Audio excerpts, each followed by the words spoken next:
Hey everybody, we're back. This video, I want to kind of show you, instead of a project, I want to kind of show you the different brands of knives that I use and gouges. And then I'd like to show you some of my wood carvings of mine, and then others of other rough outs that I've done of other wood carvers. But let's start right here. Right here, this is a Ron Wells, a Mike Shipley knife, and it's an older knife, but I use it, and you can see it cuts well. Now I have other more of these Mike Shipley knives, and then I'm gonna set this one down. Then Mike Shipley, he went into and did the OCCT. And this is one of my I like this little. This is an upsweep knife that I use here, and it's good for really scoop cuts like this, and getting up under hat brims and just making deep facets like that in your wood. But that is an OCCT. Now I'm going to go in. I've got this is a kind of a general purpose. This is a Deepwood Venture knife, and it's a little the blade's a little thicker. I really like these knives. I've got probably 4 of these, and I use these quite a bit. It's got pretty handle on it. Now that's the regular handle you get on them, but you can get some that are like a tiger maple. But it comes in and it carves real well, and it's got a good point on it for making cuts like this, and just little triangle cuts. And it's a good blade if you're using real hard wood. These are good blades to use because they're real stiff and they really hold an edge real well. Now I'm going to set that one down. Now here, this knife here, this is a DHK deep holler knife, and I've got the tape on it because I went on a carving cruise and I had to mark my tools. But it has a little tiger maple handle on it, and this is a good knife. It's sharp, and it's a general. Almost, you can do almost anything with it, but it's good to rough out, and then of course you can make. You can also just do like this and make little kind of chip cuts with it like that. But it's one of my knives I use quite a bit. Now let's go in. I've got this next brand is Badger State. And once again, I have several of each knives, and I'll cut on this. This is a good rough out knife here. It's a good wood removal knife. Takes off lots of wood, and it's good for roughing out. But let's put that back down. And this is a Murphy knife right here. I don't know what blade. I generally have the long blades on mine. That's probably a 2-inch blade and a real long, slender handle. But I'll show you how it cuts too. This is a good knife to use. And I accumulated all these knives over the years. I didn't go out and buy them at one time. Now this is a knife a gentleman made for me, and it was hand forged. Evan Vinson in Oklahoma City. He did this knife for me, and it's a good big rough out upsweep, and it cuts real well. And I forgot to mention. I said this was a forged knife. These Deepwood Venture knives. They're hand forged too. So they're good knives. I mean, all these I'm showing you are good knives. And here's one of my Harley Rustful knife I got, and it's got a real good flat plane. And most of these all have flat plane. They don't have any kind of micro bevel on them, but it's a good wood removal right there. And it's got a pretty nice little handle on it. I think most of these handles I'm showing you would be comfortable with anybody, but it cuts real well. Now, the next knife, this is a Drake knife, and it's got this, I love the handle on it. I asked for this handle from Drake, and then they went ahead and put my name on it. Right there, if you can see it. Can you see that painting right there? Yep. It's kind of hard, but anyway, it's a good carving knife, and I just want to show you that how you can the way I use them. Most of the time, it's push cut like that I use, and then I'll come around like this, and I'll do a pull cut. Yeah, let's take that old sharp point off there. But now I'm gonna set that down, and next is my Helvey knife. This is my signature series knife. I've got my little hillbilly logo, and this is the first knife that Rich Smithson made for me. It was no, this is the number 2 here that I've got, but I've got another one that's the very first knife he made. But I love these. These are good for really removing lots of wood. And it's got I designed my handle on this, and I use this little upper part for kind of pulling like this, and I like to rest my finger back there, my little finger on that part right there. But it's a good little knife. Now, my next knife, this is a John Dunkel knife, and it's got a pretty good long blade on it, and it cuts well too. I've got so many knives, it's hard for me to decide which one I want to use. But I use lots of knives because most of the handles are different. And it really keeps my hand from cramping if I change knife blades. But it's a good little knife to use, and it can rough out, and also that with the point on there, it can really come in like this and make these little triangle cuts, which I use all the time, like that. Okay, the next knife I have is a Stubbe knife, and it's like a little detail knife, but it will remove a good amount of wood also down on this part of the blade. And then once again, it's good for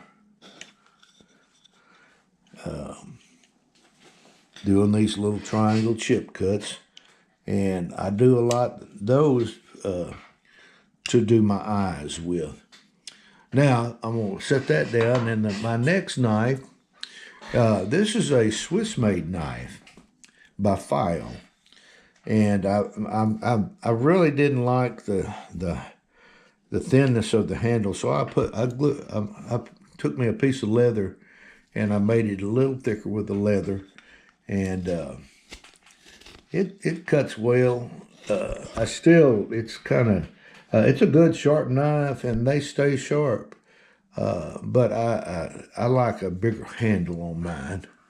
Let's set that down. And my next knife here, well, this is my old Harold Inlow knife, the Inferior Tool Company that Harold did.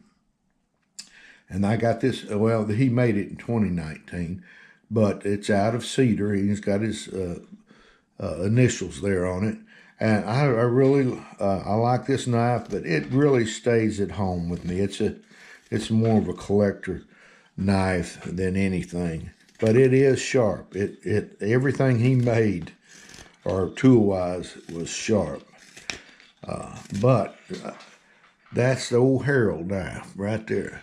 Now my next knife right here, this knife right here, Denny Newbar made for me, and I bought this from him a few years back, but it's a sharp little knife, and it's thin, but I really got it because I just really like the way he made that knife, and it really makes some flat, plain cuts, if you notice.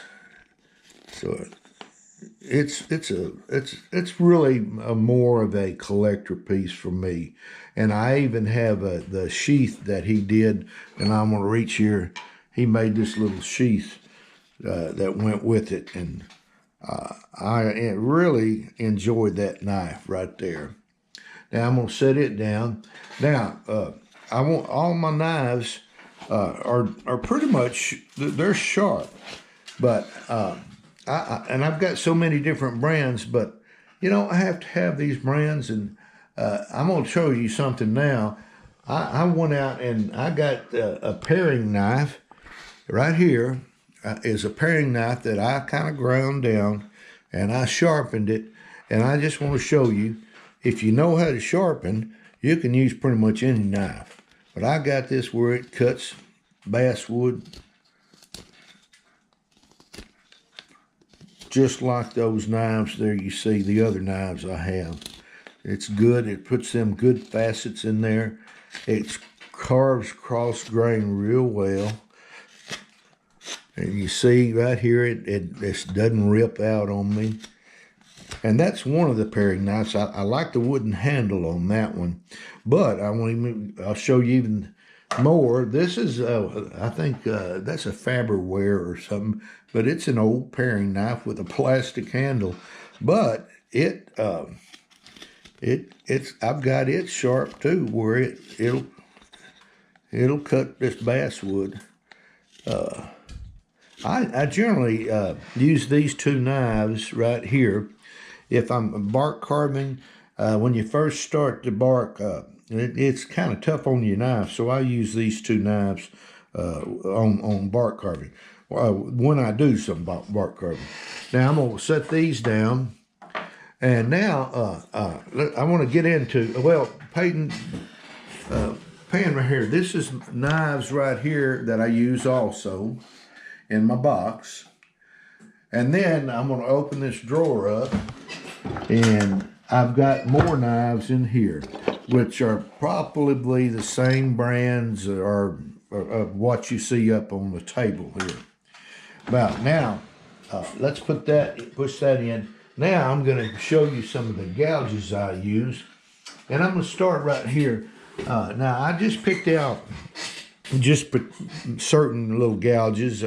But this one just so happens to be a Swiss-made file, number 3 shallow gouge, and it's a good tool. It cuts for me, and when I finish all these, I'll show you my toolbox. We'll get a picture of this toolbox. Let's put that down. Now here is the next. This is a Stubai, and this just happens to be probably a number 4. I mean an 11 4mm, and it's a good little tool. I like to use number 11s, and now I've got other Stubais, and just as well I've got other Swiss made. But let's set this one down. And the next tools I use, and this is a flex cut. And that's a good shallow gouge right there on my flex cut tool. And it cuts well. And this is cross grain. And this is how you really test if your tool is sharp, when you can cut cross grain. If you get a really clear cut across there, you got your tool sharp. But let's put that one down. Now I'm going to go to, this is a OCCT. This happens to be a number 5 gouge, shallow gouge, and it's a wide millimeter, and it's good for large stuff, or I use it on a lot of my carvings. But you see, it cuts well.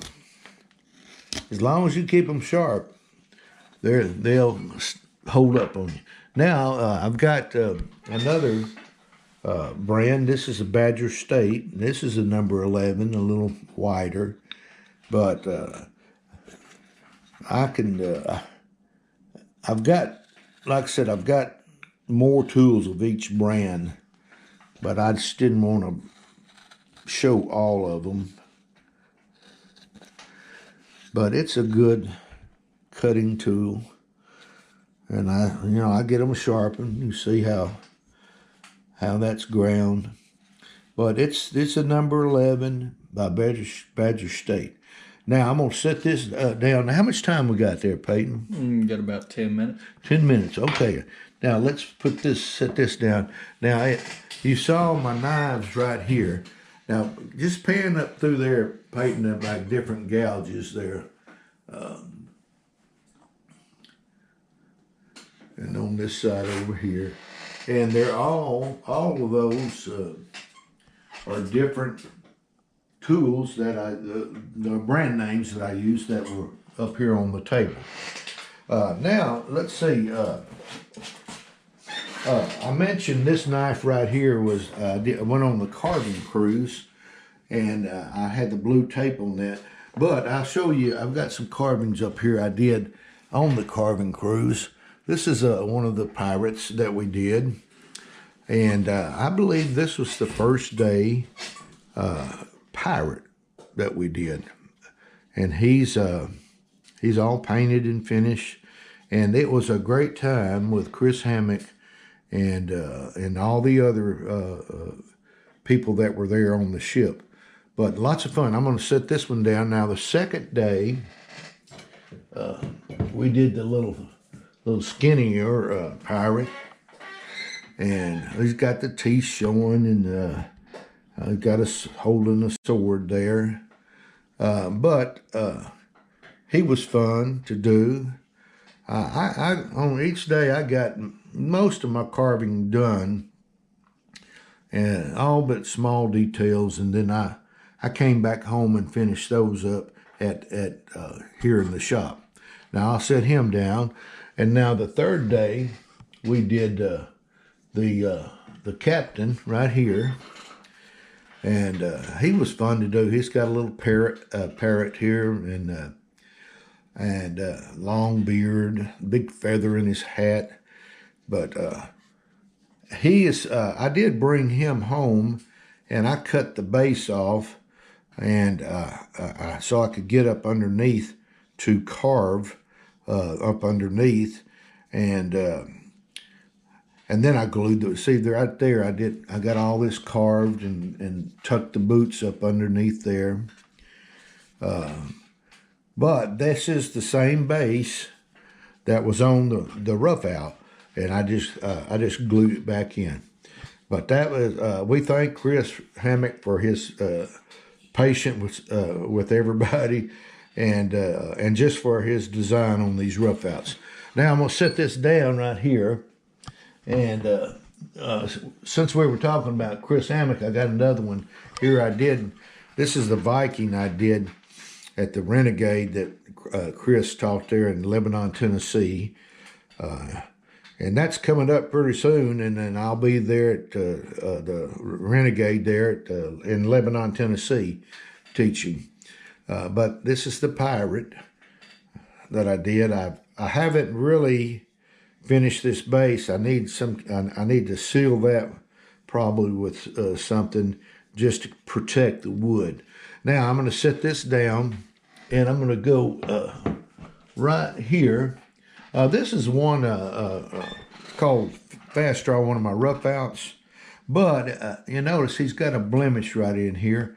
But I like to carve these to show everyone that that you can carve. Now it's hard on these areas to carve, but I always I don't sell my rough outs with this unless someone really wants the blemish in it. But I'll have this finished and shortly, and I'm going to post it, and you'll see the finished product. Now let's put this one down. And this is one of my rough outs here that I did. And this is old Stash. And I did this one because now he has a different kind of pants than I do on my regular Stash. But this piece I got my rough outs in, and the hat brim right in here had broken off. And it's kind of hard to see, but I glued the hat brim back on, and it's about right in there. But I wanted to show you this one that if you break something off, that usually you can glue that back, and it pretty much looks it's hard to see that crack in there. But now I'll have him painted, and I'll also post him when I get him finished. Now I'm going to put this one down, and I'm going to grab this is one of my rough outs that I did. But now, believe it or not, this is what I call my rabbit hunter. When it started, he had rabbit ears up here and then more of a rabbit face. But the reason why I did this, because the hand was kind of broken off where my hunting a rabbit hunter had a carrot up here rather than a knife. But I call this my mad hunter here. He's got that big old knife and a shotgun in his hand. And anyway, that's a product of another, when I got the rough outs in, that this was broke off. All right, I'm gonna set that down. And how much time we got, Peyton? Got about 3 minutes. 3 minutes. Okay, well let's come up here. This is another one of my Stash rough outs that I did, and it also had a snapped off place on the brim there. But that's one of my rough outs there, and I change them up. Let's kind of sit down here, wait. We can show him right there. All right, and then I'm going to put this up. And let me get these two down. This carving right here, I did a pre-class in Lebanon, Tennessee, and I did this Civil War bust for everybody. And it wasn't a rough out, it was a bandsaw blank. But I did that, and he went over real well in the pre-class. Now this is a little carving I did just out of a block of wood. And I really was wanting to show how you do teeth on these. But that right there is just carving from a corner of a block of wood. And it's an older piece. That's a 2017. Now I'm going to set it up. And Peyton, you can come up here. I've got, these are two carvings I did. This is called Second Amendment, what I called it, and I've got an old Revolutionary War soldier, and he's got a sword there. I mean, a really dagger, and an old flintlock musket. And this over here, that's my little surfer. I call it Dangerous Wave right here. And you can see why, because the shark right here is underneath. Now, if you go up here, if you scan up here, Peyton, I've got some right here, Gary Phelan's, and this is a Peter Engler carving that I got from Peter Engler. And the cowboy back there is a Phil Gentry. This one right here is another Peter Engler carving. There's another Phil Gentry. And I've got, that mountain man is Rich Weatherby. And Gary Phelan's, It was this one right here was a Uncle Sam, and I did him a riverboat gambler, and the noise you heard, I knocked over some carvings, and it broke the brim on that hat. Okay, let's see. Now, right down here, these are carvings from. We got a Rich Weatherby here, Gary Phelan. And of course, this is mine here. Right in there's, those are mine back there. Neil Sutherland, this is a rough out I did of Neil Sutherland's. I just really don't have him finished up yet, but that's a product of that. Now, let's turn around this way, and here's some more of my carvings right here. This is Rich Weatherby's carving, right, these two on the end. Harold and Lowe rough out. That's a Gary Phelan rough out. These two here are Harold and Lowe's, and this one right here is a Harold and Lowe. These two here are Bruce Anarchy. I traded carvings for him there, and this is mine here. And then I've got, we're just about to finish up here. I've got, this is my barfly, and I took first place at this in Mountain Home, Arkansas, and I was real proud of that. But Chris Hammock, he did the trophy too, and he carved this piece up here. And that's the one I won on right there. But let's set this down, and then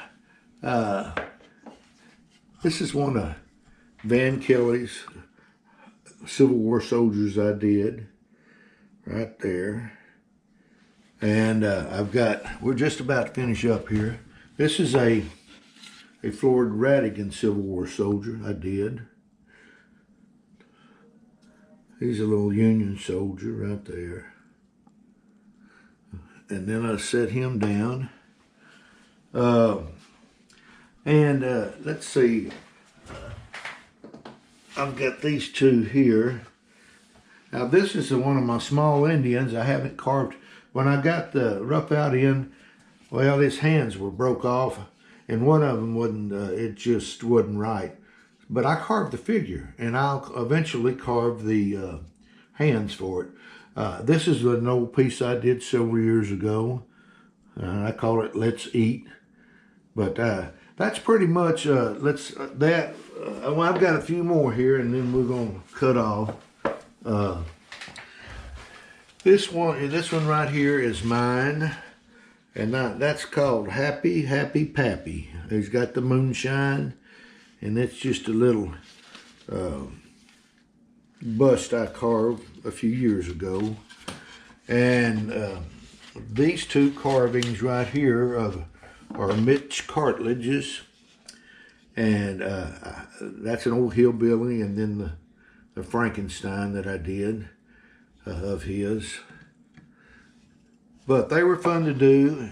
And then this carving right here, this is one of John Nelson's carvings I've got. We kind of traded carvings. I sent him one, and then he sent me this one right here. And that's one of his rough outs. It was a popular rough out of his. But let's put this down, and we'll go back over here, Peyton, and guys, with that, you don't need this many knives, and you don't need that many different brands of knives. But I did, like I said, this is what I've accumulated over the years. So with that, I just wanted you to know a little bit of the brands I use. And like I say, I love all my knives and all my tools.